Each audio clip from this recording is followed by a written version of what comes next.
अस्सलामु अलैकुम बच्चों, आज हम एक वर्ड प्रॉब्लम सॉल्व करेंगे। सवाल यह है कि एक कमरा है जिसकी शक्ल पैरेललोग्राम जैसी है।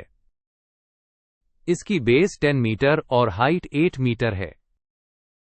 बाबर इस कमरे में कारपेट लगाना चाहता है और कारपेट का हर रोल 20 स्क्वायर मीटर जगह कवर करता है। हमें यह बताना है कि इसको कितने कारपेट रोल्स की जरूरत पड़ेगी। तो सबसे पहला और सबसे जरूरी स्टेप यह होता है कि हम सवाल में दी गई मालूमात को अलग से लिख लें। जैसा कि आप स्क्रीन पर देख सकते हैं, हमें बताया गया है कि कमरे की शेप पैरेललोग्राम है, बेस 10 मीटर है, हाइट 8 मीटर है और एक carpet roll 20 square metre area cover करता है। अब कारपेट रोल्स की तादाद मालूम करने के लिए हमें पहले कमरे का टोटल एरिया निकालना होगा। क्योंकि कमरा पैरेललोग्राम शेप का है, तो हम पैरेललोग्राम के एरिया का फॉर्मूला इस्तेमाल करेंगे।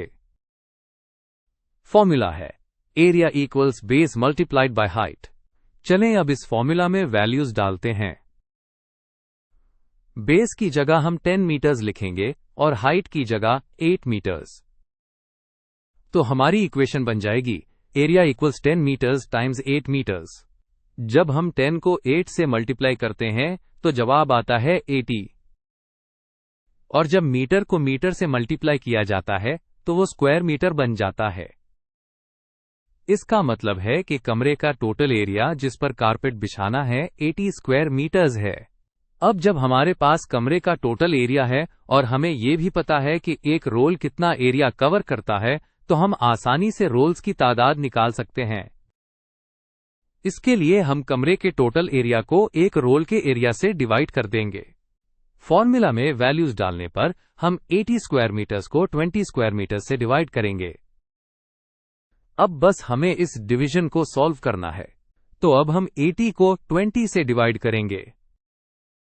उसको आसान करने का एक तरीका यह है कि हम ऊपर और नीचे यानी न्यूमरेटर और डिनोमिनेटर दोनों से 0 कैंसिल कर दें।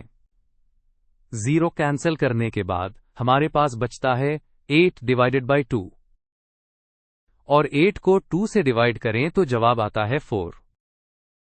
आप इसको दूसरे तरीके से भी सोच सकते हैं कि 20 के टेबल में 80 कब आता है। 20 टाइम्स 4 इज 80। तो दोनों सूरतों में जवाब 4 ही है। तो हमारा फाइनल रिजल्ट यह है कि बाबर को इस पैरेललोग्राम शेप्ड कमरे को मुकम्मल तौर पर कवर करने के लिए कारपेट के 4 रोल्स चाहिए। यह हमारा फाइनल आंसर है।